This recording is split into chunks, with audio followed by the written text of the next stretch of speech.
Bonjour. François Asselin, Oui. bienvenue. Merci. Vous dirigez l'entreprise familiale Asselin SAS, spécialisée dans la restauration des monuments historiques, des bâtiments anciens. Vous êtes donc également président de la Confédération des petites et moyennes entreprises. Selon vous, quel est le rôle des PME déjà dans l'entrepreneuriat? Est-ce que c'est une forme d'entreprise qui permet d'y accéder plus facilement? Vous savez, quand on regarde la cartographie des entreprises en France, c'est assez simple. Vous avez 1 900 000 entreprises qui ont au moins un salarié. Vous avez 1500 grandes entreprises de plus de 1500 salariés. Ça veut dire que 99% du tissu économique de notre pays est fait de PME, de TPE. Beaucoup d'entreprises patrimoniales parmi ces entrepreneurs, à savoir des entrepreneurs propriétaires de leur entreprise. Et là, j'étais heureux de voir dans la précédente table ronde de vrais chefs d'entreprise dans un style d'activité très particulier, le commerce associé, qui a prouvé sa résistance, qui a prouvé son dynamisme, son efficacité. Et on ne sépare jamais dans ce type d'entreprise, dans les PME en particulier, la personne morale, l'entreprise, de la personne physique, celle du chef d'entreprise. Et c'est pour ça que j'ai bien aimé la fin de votre table ronde tout à l'heure, parce que finalement, cette question de dire comment doit aller le chef d'entreprise, eh bien, il doit aller aussi bien que son entreprise, parce que si l'un est ébranlé, l'autre aussi l'est ébranlé. Donc, et c'est très difficile souvent d'avoir cet équilibre de vie entre tout simplement sa vie d'être humain, être heureux, et en même temps être chef d'entreprise avec tout le poids que peut représenter le fait d'entreprendre. Souvent, j'emploie souvent cette phrase, nous sommes des risques tout, je vais rester poli, enquiquinés par des risques rien. Voilà. Quand j'ai été témoin d'une idée de commencer à vendre à perte pour faire plaisir aux consommateurs, mais je me suis dit, mais c'est pas possible. Et là, je dois féliciter, franchement, vous là, les commerçants, qui d'une façon unanime ont dit, mais pas question. Une entreprise fonctionne avec de la marge. Voilà. Et votre combat, mais c'est le combat de toutes les PME, c'est le combat de mon entreprise. Voilà. Je suis là, entre guillemets, pour avoir une activité pérenne. Et pouvoir avoir une activité pérenne, il y a plusieurs conditions à remplir, dont une évidente. Il faut gagner un peu d'argent. Il faut que les recettes soient supérieures aux dépenses. Voilà. Est-ce que vous constatez dans toutes les PME des profils de chefs d'entreprise extrêmement variés qui ont des formations très différentes? Alors, vous avez d'abord être président de la CPME, c'est être le premier serviteur, de toutes ces femmes et hommes courage. Et là, vous rencontrez franchement des personnes extraordinaires avec des parcours de vie franchement très singuliers. On peut partir vraiment du bas de l'échelle, y compris dans votre activité. Moi, j'ai un beau-frère qui est propriétaire d'un bricomarché. Eh bien, lui, il est sorti d'une banlieue. Voilà, il a mon âge, il a un peu plus jeune que moi, il a 58 ans. Il a monté tous les échelons de la mise en rayon jusqu'à être propriétaire de son propre magasin. Et c'est pas, entre guillemets, c'est pas si rare que cela, quoi. Et dans le monde des PME, vous trouvez ces mêmes histoires, qu'elles soient familiales ou qu'elles soient extra-familiales. Ouais. À partir du moment où on a envie de travailler, où on a envie de faire de sa vie une aventure, mais bon sang, la PME, elle est faite pour vous, quoi. Voilà, dites aux jeunes que les PME les aiment, c'est une réalité. Pour autant, attention, c'est un parcours semé d'embûches. Et alors nous sommes, entre guillemets, nous, chefs d'entreprise, calibrés pour franchir les obstacles. Alors par contre, on n'aime pas nous en mettre des obstacles dont on n'aurait pas besoin. Ce matin, j'étais en audition, par exemple, au Sénat, et j'ai ferraillé dur contre un projet d'amendement sur la loi du Teil. Mince, c'est tellement difficile déjà de trouver les repreneurs, c'est tellement difficile d'avoir cette vocation. Si en plus, transmettre une entreprise, c'est de l'appauvrir, mais c'est totalement absurde. Voilà. Ouais. Donc, c'est mon combat, c'est le combat de tous, c'est notre combat. Et c'est tellement important parce que la victoire économique du pays, c'est la victoire économique des entreprises. Et quand c'est 99% des entreprises qui sont des PME, des TPE, vous avez compris que défendre la PME, défendre les chefs d'entreprise de PME, c'est essentiel pour la vie économique et la vie tout court du pays. Alors, on a des propos donc relevés, merci. On a un exemple de parcours étonnant. Bertel, bienvenue. J'aimerais que vous preniez le micro devant vous. Vous êtes aujourd'hui chef d'entreprise adhérente Axial. Est-ce que vous pouvez nous dire quelle est votre entreprise exactement et surtout comment vous êtes arrivé à ce poste de chef d'entreprise? Un long chemin. Donc bonjour, Bertel. J'ai une carrosserie automobile à Rouen depuis le 3 novembre 1997.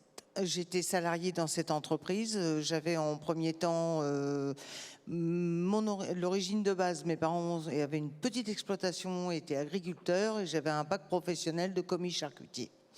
Pourquoi je suis carrossier? Voilà. Voilà, c'est ça qui nous intéresse. C'est ça qui vous intéresse.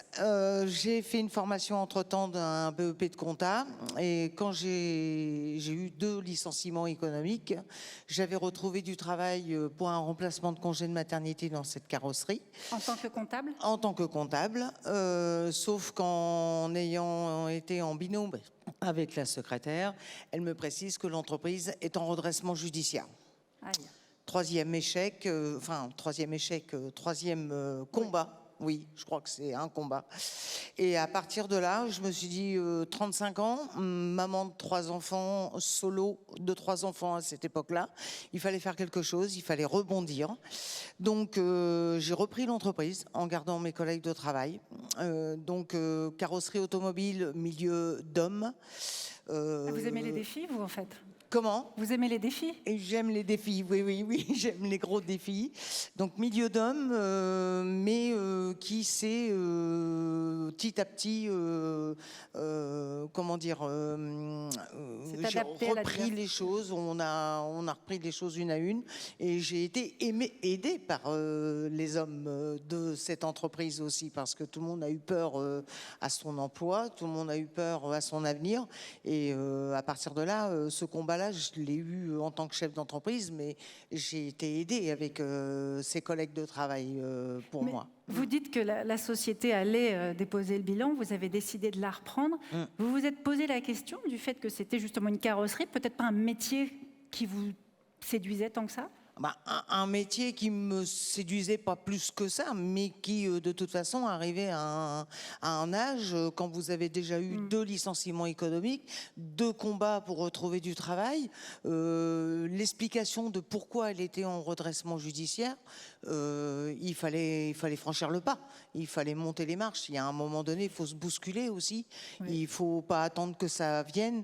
J'entendais tout à l'heure certains jeunes qui se disent avoir peur de l'avenir. C'est vrai qu'à 35 ans, j'étais plus très jeune, mais avoir peur de l'avenir, il faut aussi se donner les opportunités. Il faut attraper les balles au bon aussi, parce que ça fait depuis le 3 décembre 97 et aujourd'hui... Ça fait 26 ans. Voilà, et je suis toujours dans cette carrosserie.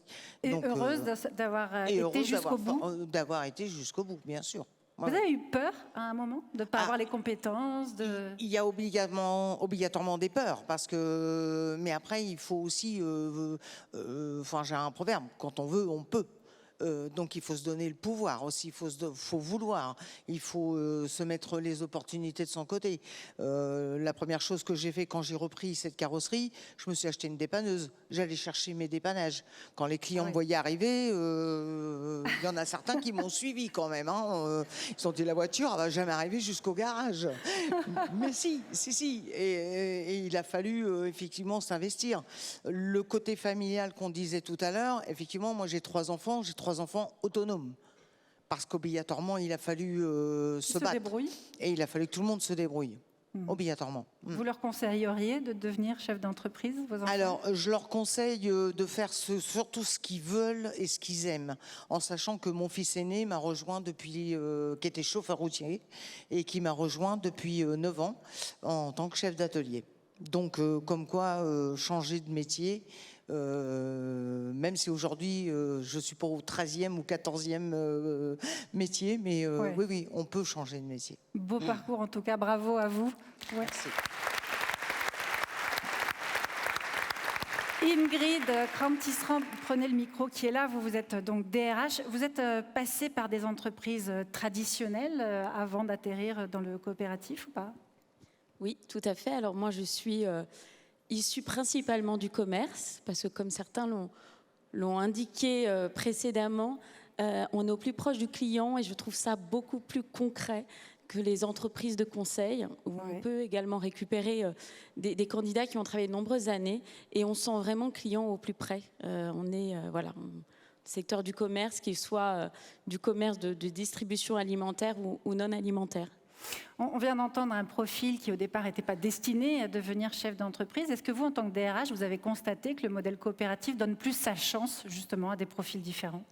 Alors oui, je voyais le titre là juste devant moi, c'est un modèle économique qui donne sa chance, et je dirais qu'il donne sa chance à tous.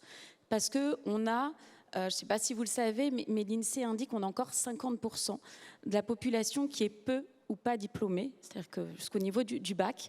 Ouais. Et on le sait, je vous invite tous à aller voir ce qu'on attend et ce qu'on recherche dans la plupart des postes, Indeed ou autres. On cherche quand même de plus en plus des gens diplômés.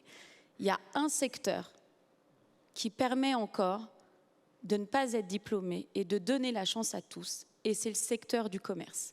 Ça, c'est extrêmement important.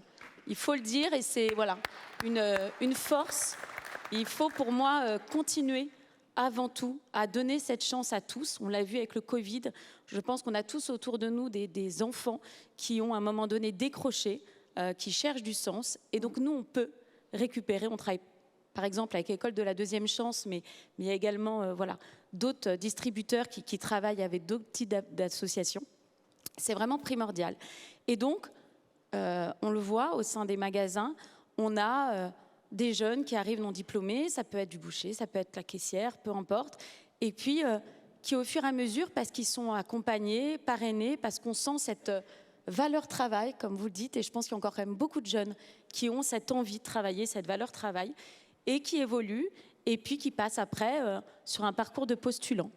Ce qui est aussi très important, et pour moi différent du système du commerce intégré que j'ai connu pendant de nombreuses années. C'est pour ça que j'aime le système coopératif.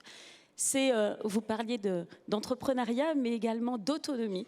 S'il y a un endroit où vous pouvez être autonome, c'est bien au sein du commerce associé.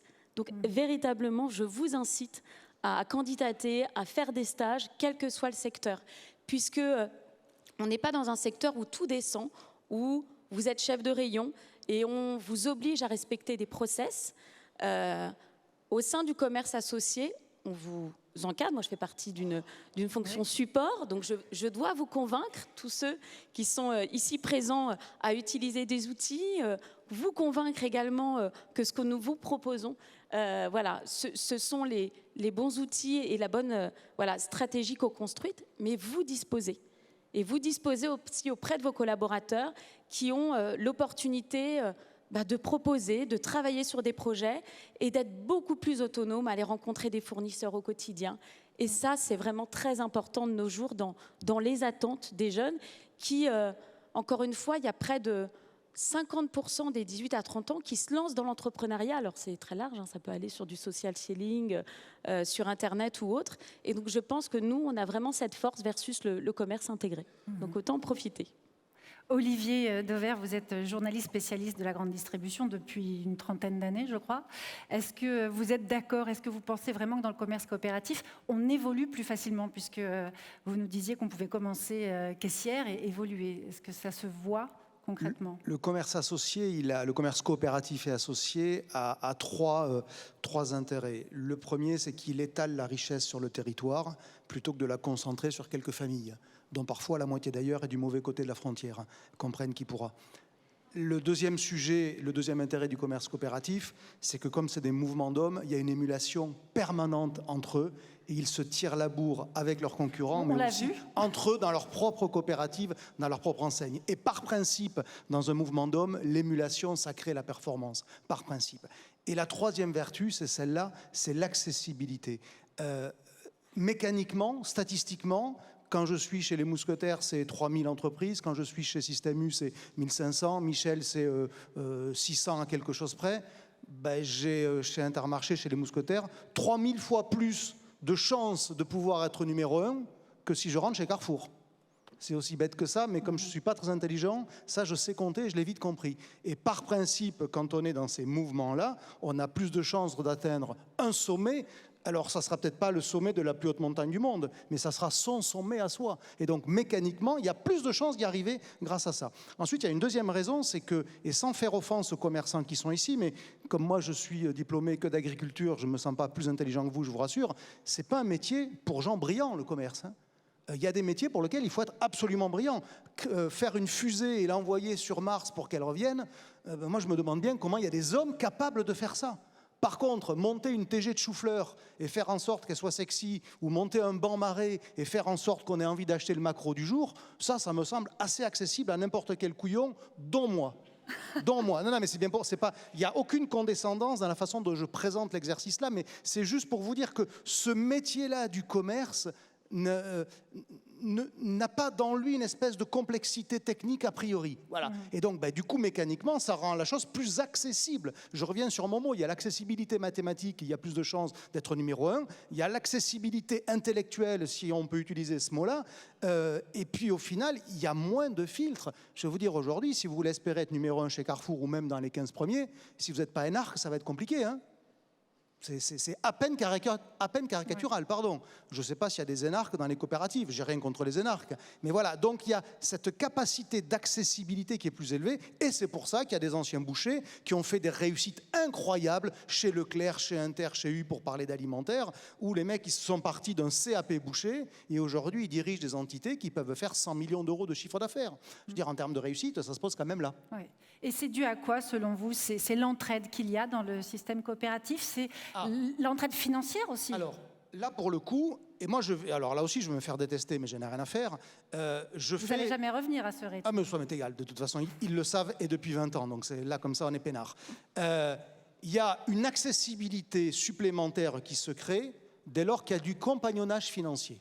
Ça veut dire que, Michel l'a dit tout à l'heure, alors bon, il ne faut pas d'apport, Michel, t'exagères un peu. Si le mec il arrive en slip, tu vas quand même pas lui prêter ta chemise. Mais c'est un peu plus compliqué que ça. Mais effectivement, il n'y a pas besoin d'être riche pour acheter un outil de production ou un outil de transformation ou une entreprise. Parce que chez Leclerc, par exemple, le compagnonnage fait que si j'ai X adhérents Leclerc qui croient en moi, ils vont se porter caution de mon entreprise.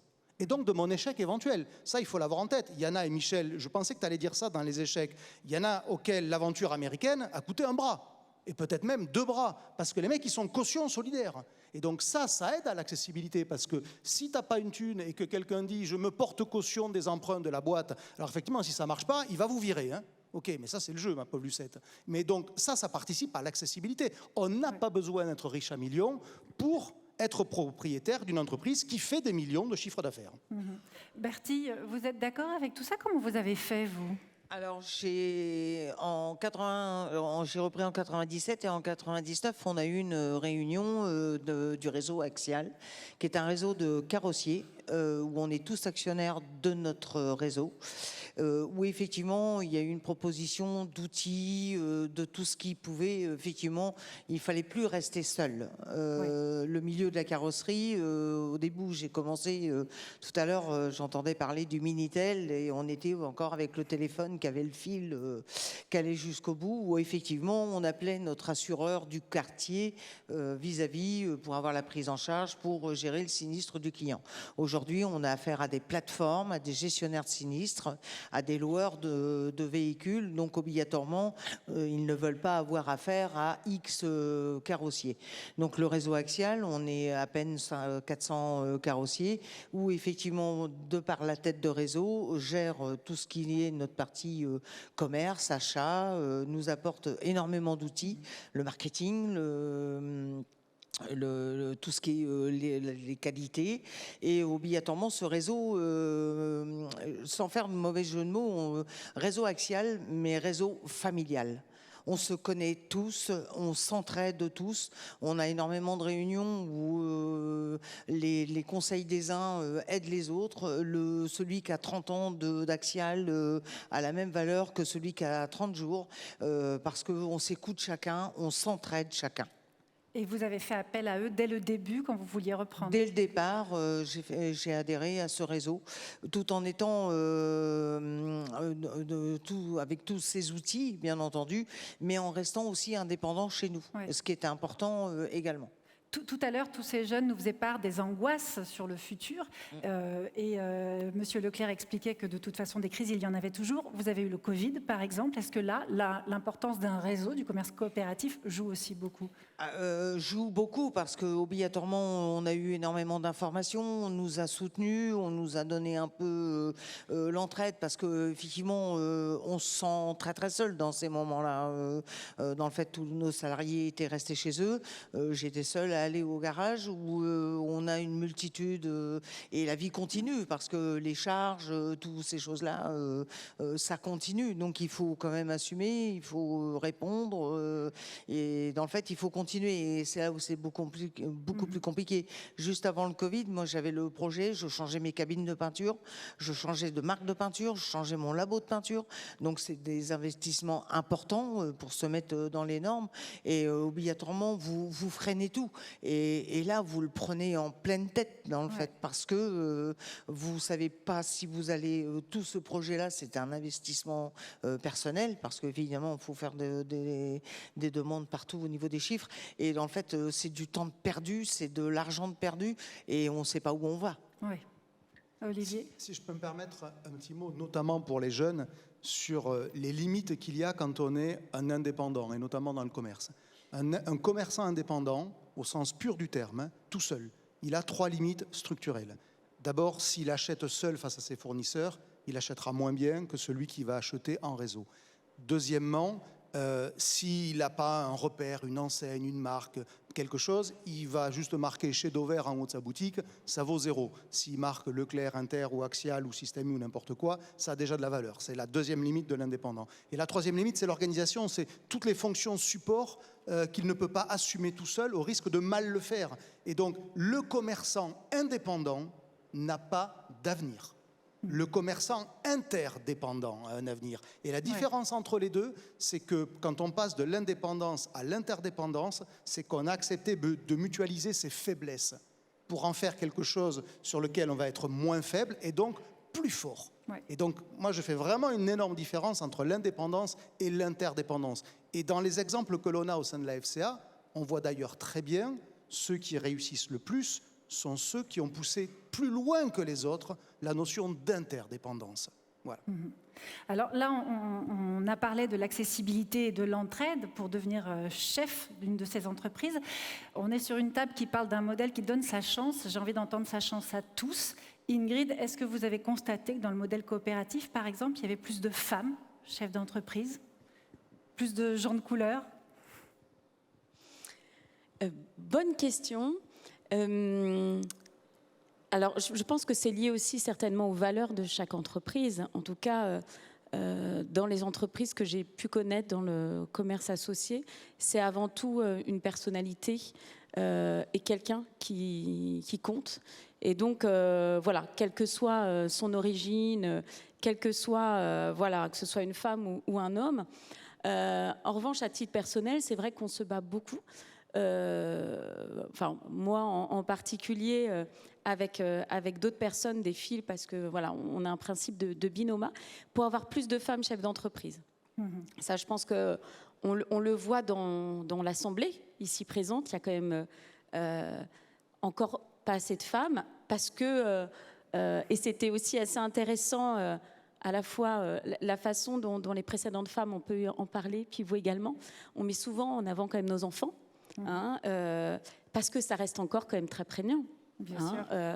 Et ça, culturellement, ça changera, en tout cas, je l'espère, dans les prochaines années. Même Mais là, on a plein de futurs papas qui vont se lever la nuit, partager. Oui, exactement. Et j'ai vu d'ailleurs que le gouvernement allait élargir les congés maternité parentale en prenant aussi en compte voilà, les hommes, parce que c'est également difficile, des fois, pour un homme de demander un congé parental. Donc, pour moi, il n'y a pas encore assez de femmes chefs d'entreprise. Je suis ravie d'en voir aujourd'hui. Je sais également qu'il y a beaucoup d'efforts sur ce sujet-là. Nous, on a créé un système de co-associés pour permettre à des femmes d'être plus présentes. La visio aide également, puisque voilà, venir à des files, à des réunions, alors je ne sais pas comment tout le monde est organisé, mais en tout cas, nous, il y a beaucoup de réunions. C'est le principe du partage, de l'échange, mais ça signifie aussi beaucoup de temps de déplacement et voilà, ça fait partie en tout cas culturellement beaucoup plus de la présence des femmes pour être en tout cas plus proche des enfants. Même si je tiens à le dire, ça change et ça va encore beaucoup changer dans les prochaines années. Pour moi, il n'y en a pas encore assez. Voilà. Donc nous on met en place des programmes pour accompagner la féminisation des postes de direction, des postes d'associés. On va continuer à le faire et je sais que tout le monde est véritablement investi sur le sujet. Donc il faut encore continuer. François Asselin, vous, est-ce que vous voyez plus de femmes, par exemple, peut-être des PME en général? Alors moi qui suis dans un domaine qui est le bâtiment, j'aime mieux vous dire que par rapport au commerce, on a encore beaucoup de chemin à parcourir. On a bien une femme à la tête d'une carrosserie. C'est vrai, c'est un bel exemple. Hein. Et pour autant, les femmes, quand elles s'investissent dans l'entrepreneuriat, elles réussissent plutôt pas mal, même souvent mieux que les hommes. Voilà. Alors moi, j'ai simplement essayé de donner l'exemple à la CPME, puisqu'au comité exécutif, j'ai la parité exacte. J'ai autant de femmes que d'hommes. Ma vice-présidente, certains la connaissent, en charge de l'économie à la CPME, vice-présidente nationale, c'est Bénédicte Caron. Voilà, à la tête de 3 Super U avec son mari, qu'elle vient d'ailleurs de transmettre, qu'elle est en train de transmettre à ses enfants. Hein. Et puis, oui, bien évidemment, mais la différence, vous voyez, quand on veut monter dans la hiérarchie, c'est que les femmes, il faut aller les chercher. Voilà. Les hommes, ils viennent tout seuls pour prendre des postes, et les femmes, il faut aller les chercher. Voilà, c'est un constat que je fais. Hein. Et comme si vous aviez un manque de confiance par rapport à vos capacités. Alors que vous êtes super bonne, il faut dire les choses. Et d'ailleurs, je vais arrêter la parité parce que je vais finir par me faire manger. Quoi. Voilà. Enfin, moi, je voudrais quand même, là, ça ne va pas vous plaire, là aussi, mais c'est pas grave. Mais là, le commerce associé est en retard. Hein. Faut pas faire semblant. Ah oui ? Bah, bien sûr. Enfin, moi qui vois toutes les formes de commerce, le commerce intégré, c'est beaucoup plus facile. Hein. Vous avez Bompard qui est en haut, qui est persuadé qu'il faut de la diversité à tous les niveaux. Il appuie sur un bouton et c'est fini. Il y a des mecs chez Carrefour qui se sont fait lourder en un quart d'heure parce que c'était la génération d'avant, des mâles bedonnants, cinquantenaires avec une cravate, en disant maintenant je veux des femmes de 30 ans. Paf, sujet suivant. Je peux vous dire, et vous le certifiez, quand il a fallu remplacer la patronne de la BU Market, c'est-à-dire Carrefour Market, c'est 15 milliards d'euros de chiffre, on n'est pas en train de parler d'une PME, hein. C'est voilà, Bompard dans la fiche de poste dit c'est une femme. C'est-à-dire que le sexe, le genre, devenait un critère qualifiant. C'était pas suffisant, mais c'était qualifiant, c'est-à-dire ça serait forcément une femme. Et je me rappelle de Rami Bétier, à ce moment-là patron de la France de Carrefour, qui me dit il faut que tu m'aides, à qui tu penses comme femme. Oui. Voilà, ça devenait alors obsessionnel. Et parce qu'il y a un mec qui a une vision et qui appuie sur un bouton et qui oblige tout le monde. Comme ici et là, il y a des milliers de chefs d'entreprise, que tous n'ont pas cette maturité, cette ouverture pour dire il faut provoquer le destin, bah, il y en a qui se laissent encore porter par la vague, et la vague, elle est machiste. Hein. Appelons un chat un chat. Bertie, chez Axial, est-ce que vous sentez qu'on fait attention à la diversité des profils qu'on embauche? Alors, on y fait attention. Je fais un peu partie des dinosaures maintenant d'Axial parce que c'est un réseau qui existe depuis 1989. Je suis d'ailleurs accompagnée avec Betty, qui, elle, fait partie des permanents. Donc, on a quand même de plus en plus de femmes au niveau de l'activité. Et notre présidente, dernièrement élue, est une femme. Ingrid, vous vouliez dire quelque chose? S'il vous plaît. C'était très intéressant ce que vous avez indiqué sur les femmes et ce sentiment des fois de ne pas être à la hauteur et d'aller les chercher. Il y a de nombreuses études qui le prouvent. Et beaucoup de femmes ont le syndrome de l'imposteur et même au niveau du 440.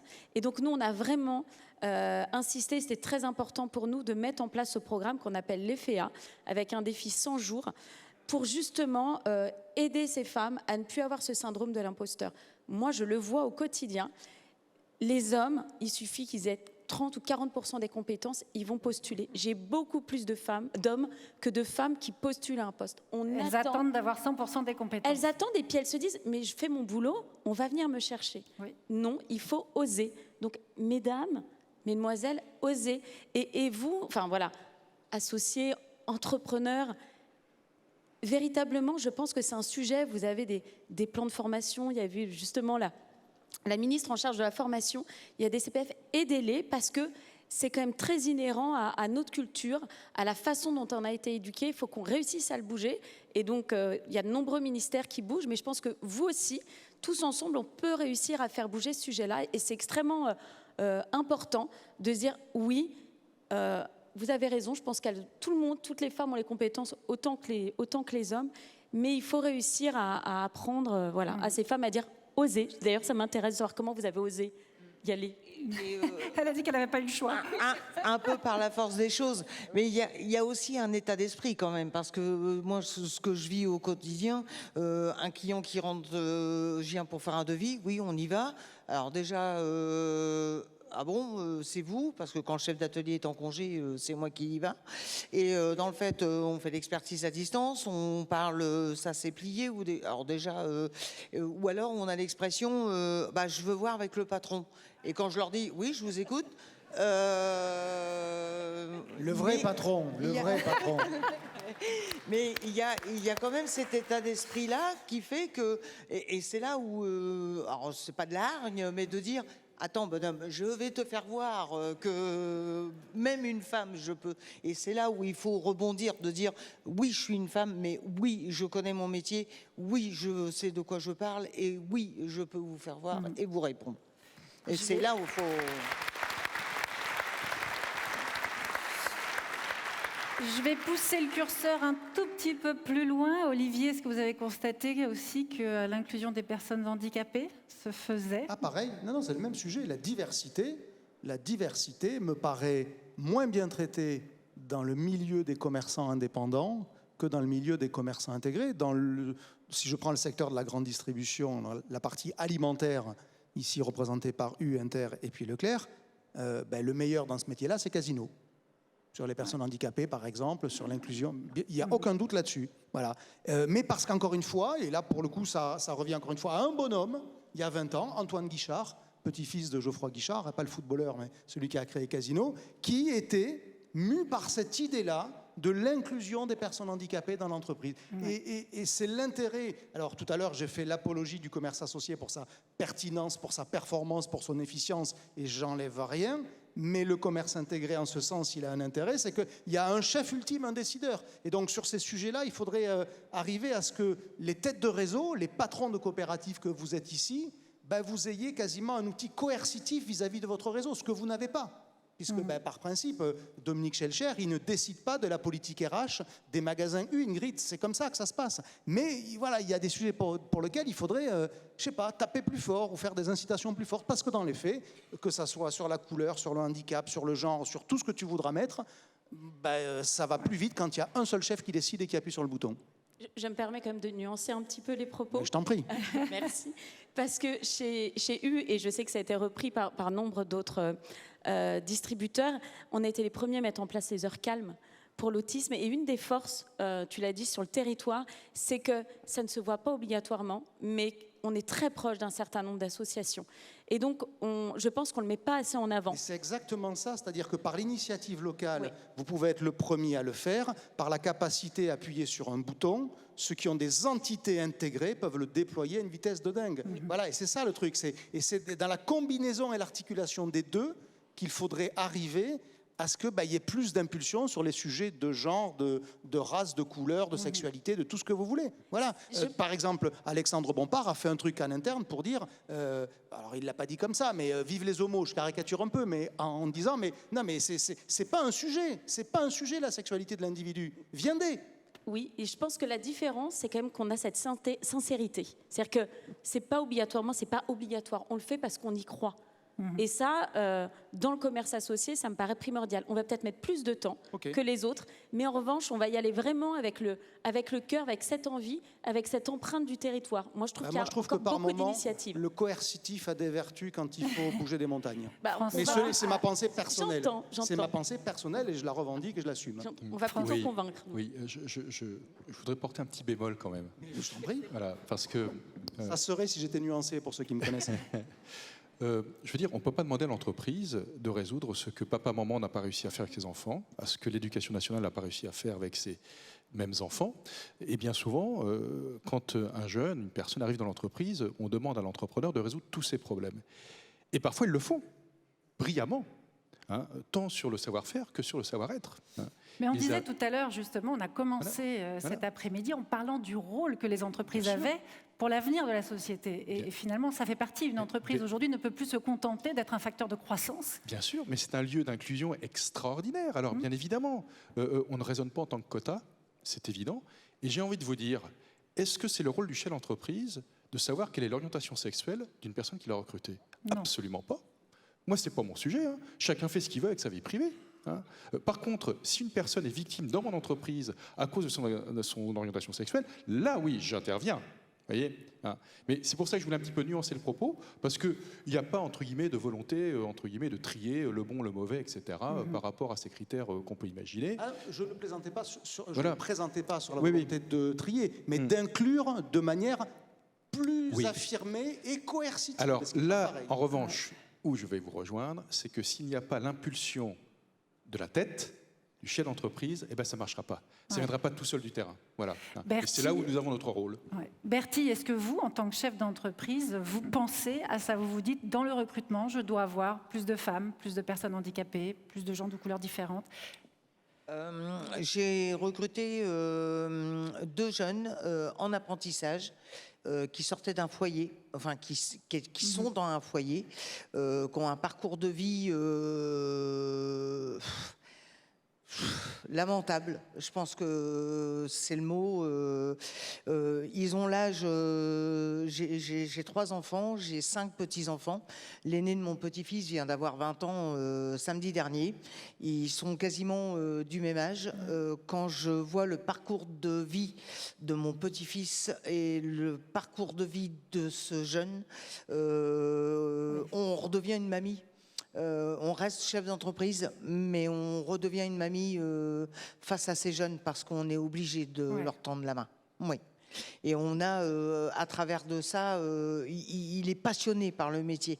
Et de la façon qu'il en parle, on n'a limite pas le droit de lui dire non, je ne prends pas. On ne peut pas.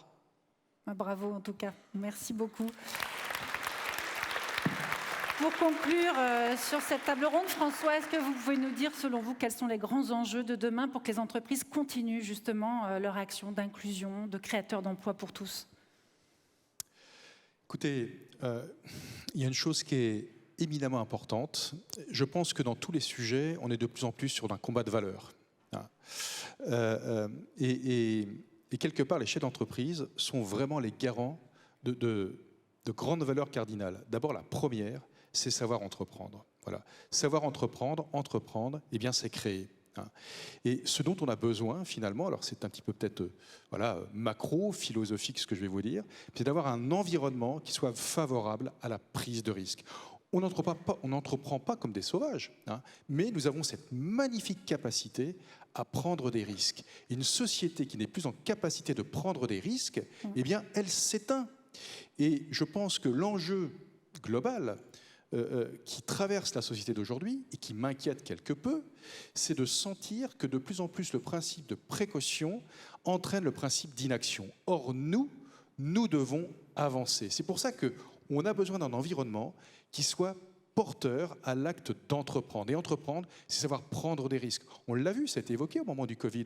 Rappelez-vous, il fallait aller travailler et en même temps, il fallait protéger les salariés. Alors qu'on n'avait plus de masque, on n'avait plus, entre guillemets, de protection. Et si jamais un salarié chopait la maladie, la petite bête, l'employeur pouvait être, entre guillemets, traîné au pénal. J'ai des adhérents de la CPME qui ont été traînés au pénal à cause de ça et qui faisaient du service à la personne.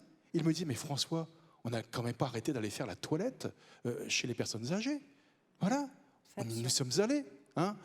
Donc, vous voyez, c'est un petit peu toutes ces contradictions qui font que finalement, cette vraie colonne vertébrale du pays qui sont les chefs d'entreprise, il faut que l'environnement soit favorable à cette envie d'entreprendre. C'est essentiel.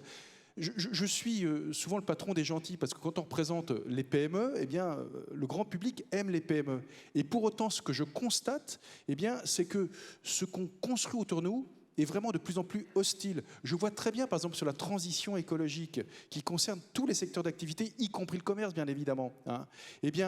Je regrette parfois qu'on ne regarde pas la temporalité, la méthodologie pour que nous puissions, entre guillemets, embrasser cela. D'autant plus que l'objectif, on est tous convaincus maintenant qu'il va falloir travailler différemment que demain qu'aujourd'hui. C'est évident. Et donc voilà, le souhait que je partage avec vous tous, c'est de faire en sorte qu'on garde cette envie intacte d'entreprendre. C'est essentiel, là encore, pour la santé de notre pays et puis surtout pour l'espérance des jeunes. Merci beaucoup. Merci à tous les quatre.